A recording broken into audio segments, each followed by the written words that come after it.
Baik, malam hari ini kita akan mendengarkan perenungan kita. Saya ambil dalam 1 Petrus pasal yang keempat, ayat yang ke-8. Sekali lagi mari kita sama-sama membuka Alkitab kita di dalam 1 Petrus 4 ayat yang ke-8. Bagi Bapak Ibu yang tidak membawa Alkitab, bisa lihat ada di atas. Tetapi yang terutama, kasihilah sungguh-sungguh seorang akan yang lain, sebab kasih menutupi banyak sekali dosa. Bapak Ibu yang dikasih dalam nama Tuhan, tema pada malam hari ini saya memberikan tema kasih menutupi banyak sekali dosa. Firman Tuhan ini saya persiapkan dan saya mengambil dari kisah hidup saya. Bagaimana kasih itu harus berperan aktif di dalam diri kita, apalagi kita anak-anak Tuhan. Bagaimana kita ditekan, bagaimana kita mungkin dilihat sebelah mata, bagaimana kita mungkin mengalami masalah yang seperti mungkin bagi kita berat. Tetapi ingat, kasih menutupi segala sesuatu. Bapak Ibu Saudara yang dikasih dalam nama Tuhan Yesus, ya.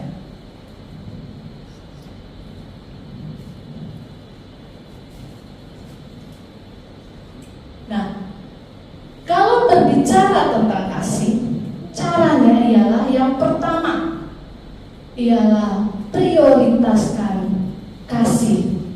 Di dalam ayat yang tadi ya dikatakan bahwa tetapi yang terutama.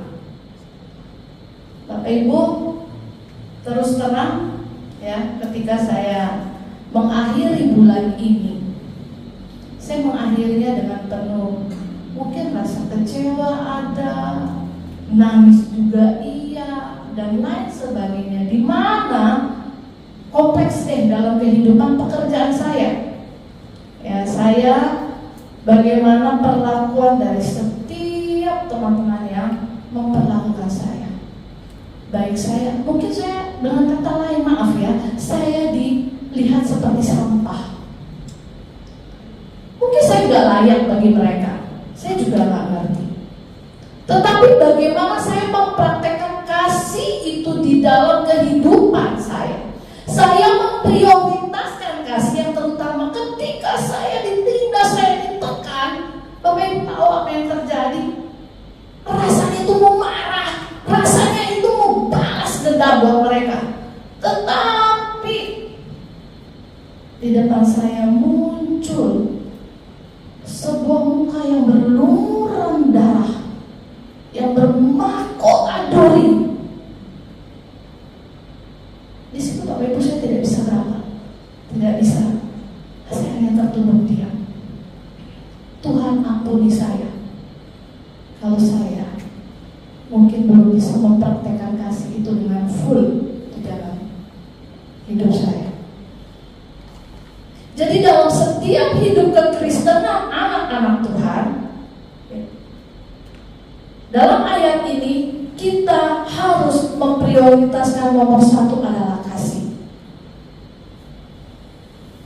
Bapak Ibu mungkin ngomong gampang ya, ngomong gampang, tapi mempraktekkan itu di dalam kehidupan itu sangat berat. Kenapa? Terus terang saya ini orang yang temperamen, seperti bensin kalau dinyalakan langsung burn, seperti itu. Tetapi bagaimana saya ini dibentuk. Saya menikah dengan suami saya Pak Diki ini. Dia memang mukanya hitam, mukanya garam mungkin kalau dilihat. Tetapi Bapak Ibu, saya begitu dibentuk dan itu rasanya sakit sekali. Ketika ada satu teman kami, waktu itu kami masih bergabung di gereja bersinar. Nah, Pak Deki ini pengurus apa itu ya, untuk mempersiapkan slide dan apa, dulu kan masih zamannya OHP ya, slide itu. Nah, kemudian kak saya minta, mana Bu? Permisi, saya minta lagunya mana? Loh, saya yang WA lah. Loh, kenapa nggak bilang? Paling gini.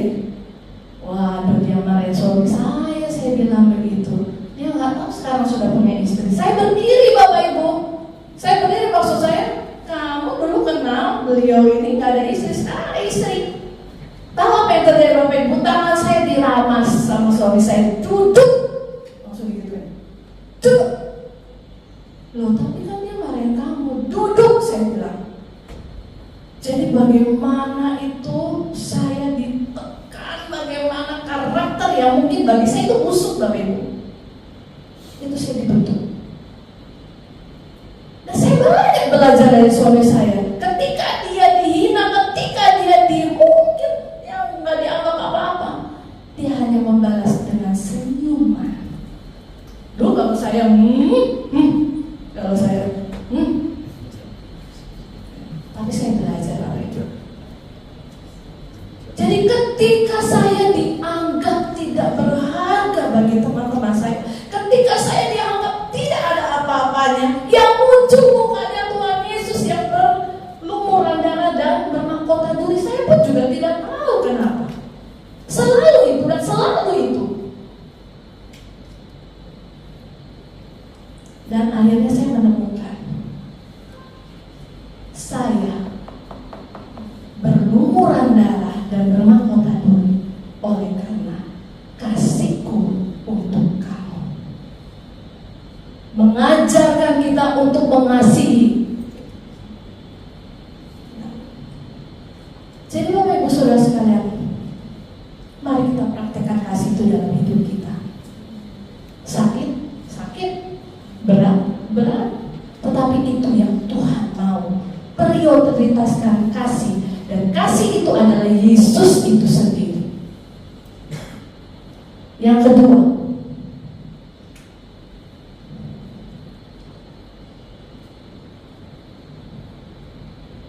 kasih sungguh-sungguh. Tetapi yang terutama, kasihilah sungguh-sungguh seorang akan yang lain. Bapak Ibu, di situ ada gambar, kita tentu tahu ya, gambar siapa itu ya. Gambar kisah seorang Samaria yang baik hati. Bagaimana orang Samaria ini menolong, dia tulus. Ya, kasih yang sungguh-sungguh yang pertama itu ialah bukan dengan kata-kata.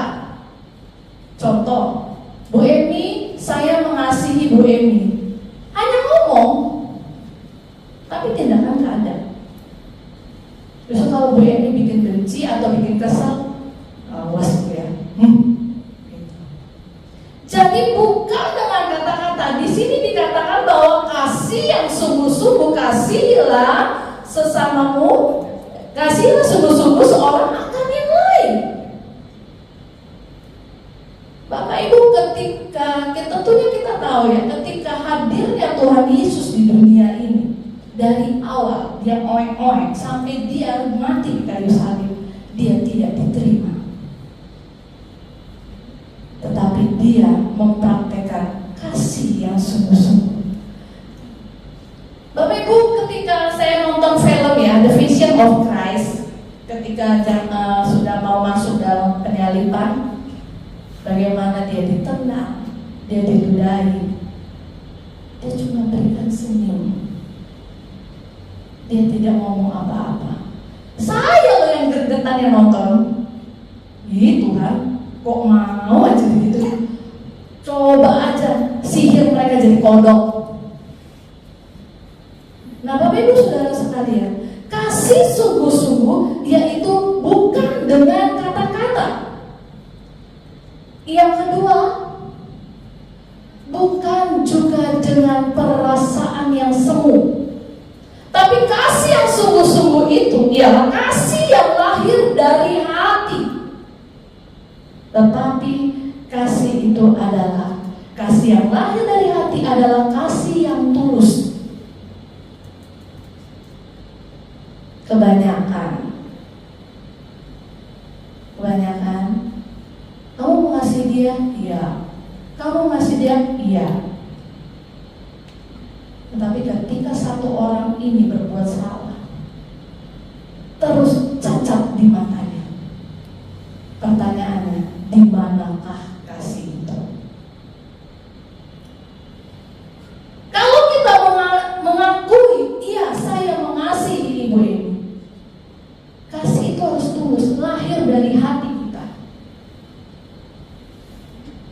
Dan yang kedua, ada tindakan nyata. Tindakan nyata apa? Ketika kita melihat saudara kita mungkin mukanya murung, tanyakan, kenapa bro, sis? Saya ini karena mengajar di SD sebagai guru agama, saya perhatikan kalau istirahat itu anak-anak saya turun. Saya kadang, bro, iya bu, kenapa mukamu murung? Aku habis dimarahin mama. Ya kenapa mama mau marah? Ya begini-begini. Nah, yang salah siapa? Saya bu. Ya sudah, nanti pulang kita maaf sama mama. Ya, sekarang main, ayo senyum. Bapak Ibu, bagaimana ada tindakan nyata kasih itu? Tuhan Yesus mengasihi kita dengan tindakan nyata. Apa tindakan nyata? Tuhan Yesus, dia mati di atas kayu salib demi saya yang bobrok ini dan demi kita semua yang ada.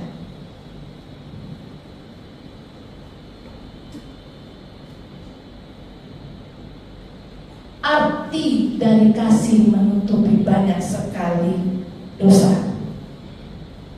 Ini dia. Artinya Yesus sendiri yang sudah mengasihi Bapak, Ibu, Saudara sekalian dan saya, dia rela mati di atas kayu salib. Bapak Ibu, ketika saya terkena beling ya kaki saya, model belingnya itu seperti ini. Jadi saya tergores di sini. Waduh, sakitnya luar biasa. Nah, saya membayangkan bagaimana saat itu Yesus di mahkota duri, Yesus disalib. Demi siapa? Bukan demi dirinya sendiri. Kalau saya jadi Tuhan Yesus, ngapain lu? Lu aja yang mati, bukan saya. Tetapi kasih, karena kasih Yesus rela mati. Nah, arti kasih, dari kasih menutupi banyak sekali dosa. Ada kekuatan kasih. Dari matinya Yesus di atas kayu salib, kita boleh memiliki kekuatan kasih itu. Yang kedua, ada pemulihan. Yang ketiga, ada penyembuhan. Ada kuasa di dalam kematian Yesus. Seperti kita lihat sama-sama, kita lihat di dalam Yohanes 3 ayat 16. Karena begitu besar kasih Allah akan dunia ini, sehingga Ia telah mengaruniakan anaknya yang tunggal, supaya setiap orang yang percaya kepadanya tidak binasa, melainkan beroleh hidup yang kekal. Pertanyaannya, sudahkah kita mengalami kasih Allah itu di dalam diri kita? Jangan jawab sama saya Bapak Ibu, jawab di dalam diri pribadi, lepas pribadi. Kalau masih kurang, ayo, saya juga masih kurang ya. Kasih yang mengampuni semua dosa kita dan mendatangkan keselamatan begitu banyak jiwa. Hanya orang-orang yang telah benar-benar menikmati pengampunan dari Allah yang dapat pula mengampuni orang yang bersalah tanpa pamrih. Yesus mati di atas kayu salib, dia tidak minta bayaran. Ayo Pak Fendi, saya sudah mati buat Pak Fendi. Pak Fendi kasih apa buat saya? Enggak kan? Enggak ada.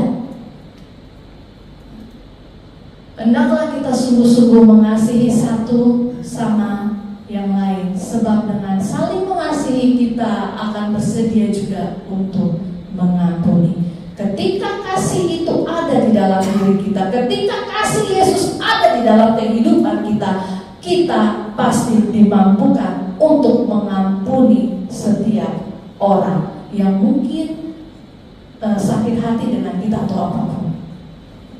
Bapak Ibu, biarlah firman Tuhan pada malam hari ini boleh memberkati kita semua.